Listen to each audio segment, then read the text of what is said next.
I thought we agreed on a plan. How can you go back on your word? The plan is too radical and carries a high risk for casualties. I've given it a lot of thought. And in the end, I still can't agree to it. But it's still the best plan we have.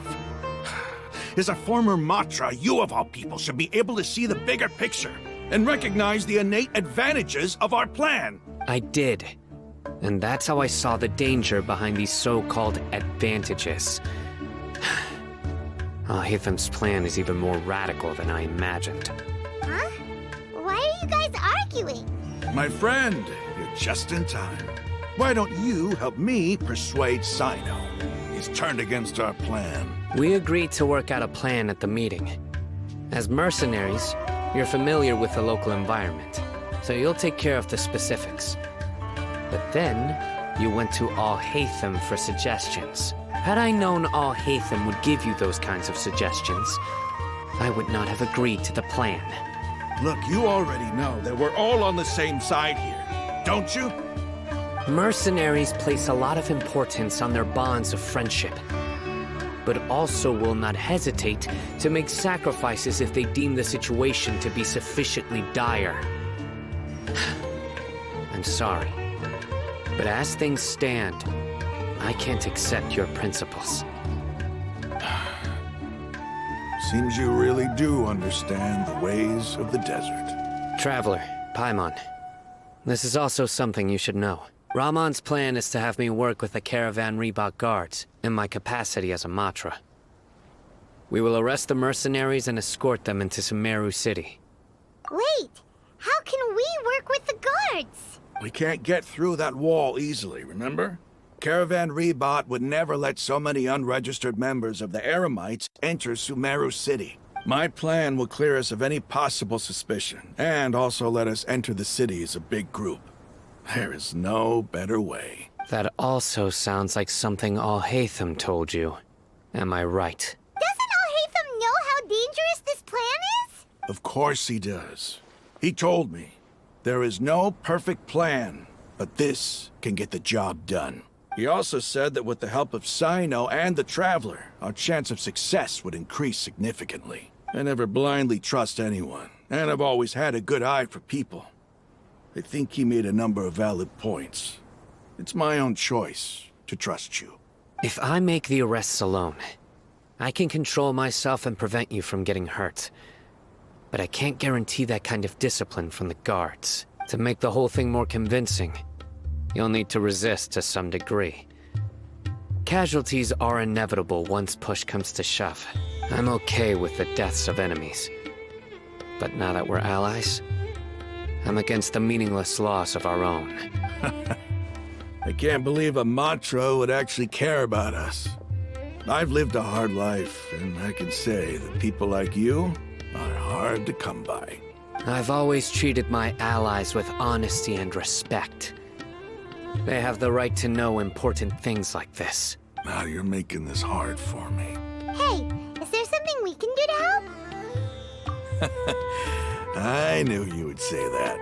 We can help fight some of the mercenaries, which should reduce the number of times you'll have to struggle directly with the guards. That should help at least a little bit.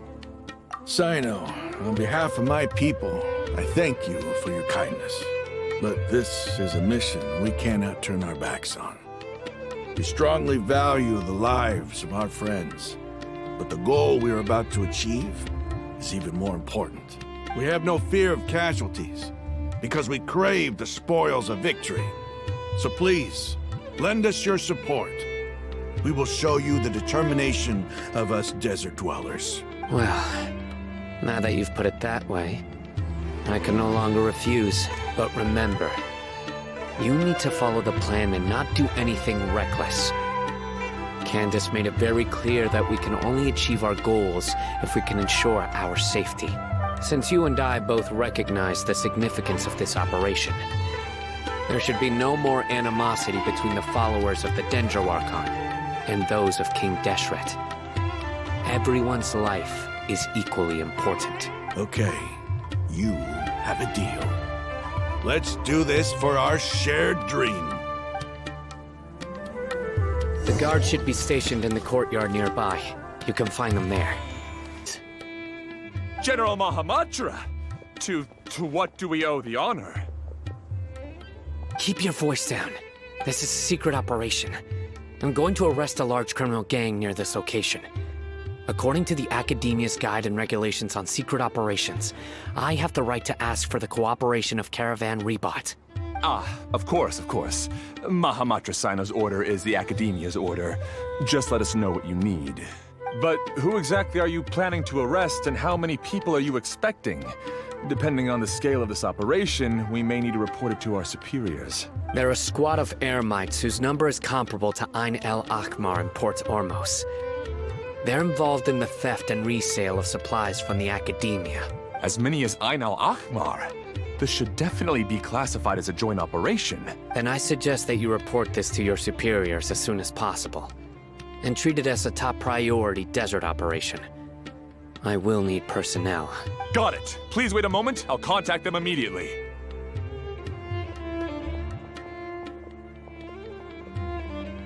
Because this is work. Because I trust you. Paimon can't believe you're still in the mood to chat. This whole thing has Paimon scared stiff. Aren't you even a little worried?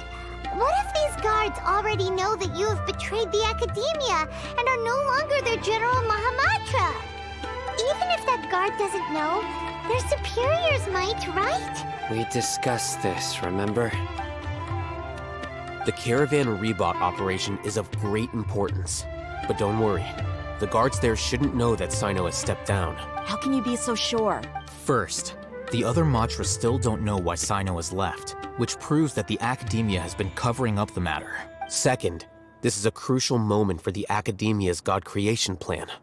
If something were to happen to the General Mahamatra, it's bound to attract a lot of unwanted attention. No matter how you look at it, they don't seem interested in sharing the news of Cyno's departure. A reasonable inference. I agree. Which brings us to our next issue. I'm sure some of you have been wondering if the prediction function of the Akasha will affect our operation. The Akasha is still in operation, so I must remain on high alert. Actually, considering the power of the Akasha, it's quite strange that it hasn't already tried to interfere with my actions. I've given that a lot of thought. For now, I don't think you'll need to worry. If you remember, when you first came to Aru Village, all your actions and routes were predicted by the Akasha. It even gave that information to those who kidnapped the village keepers. But things like that never happened again after we met up with the Traveler. That's true. But why? Look at it from a different angle. Why do you think the Akasha will predict your actions? Because my personal data has been entered into the Akasha. That's true, but the key to this question is, how well can the Akasha make predictions about a person? Haven't you ever thought about it? Just how can it do this in the first place? Because the Akasha controls the entirety of Sumeru. The Academia firmly believes that all human actions can be explained through logic. By sorting and analyzing entered data, the Akasha can derive behavioral logic and predict the actions of those who fit an existing logic model. However, at the risk of sounding like an advocate for fallacies, can everyone truly be considered logical at all times? Emotions are part of our behavioral logic. But can you guarantee that every experience of the same joy or pain would be equally intense?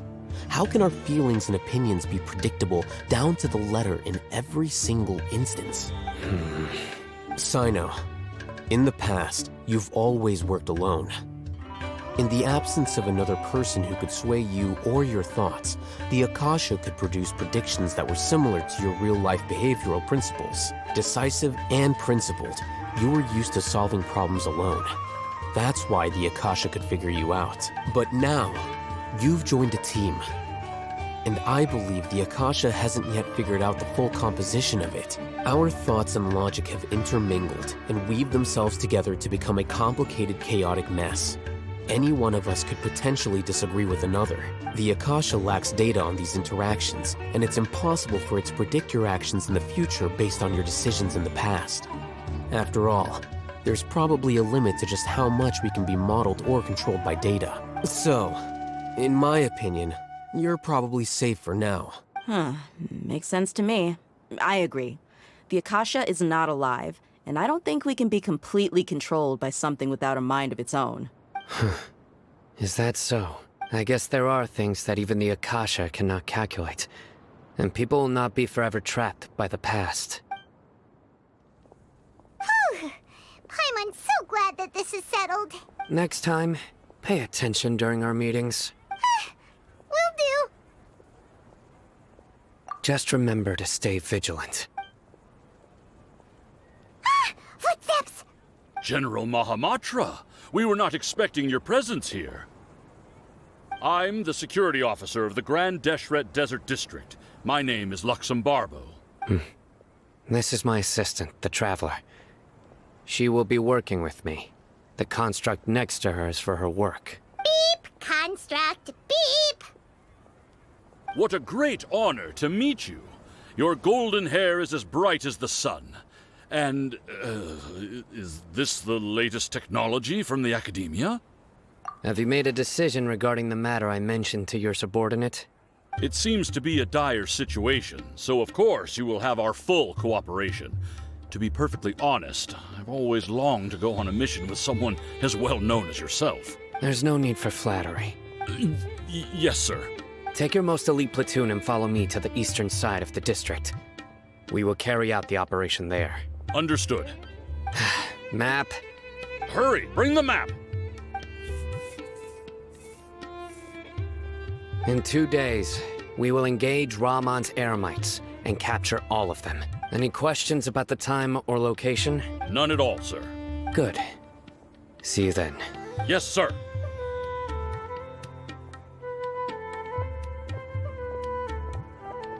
Maybe hanging around the General Mahamatra isn't so bad after all. Everyone's so respectful towards us. This is all due to the absolute authority of the Academia. And now, we're going to strike back against that massive pillar of power. Get ready. We will move out in 2 days.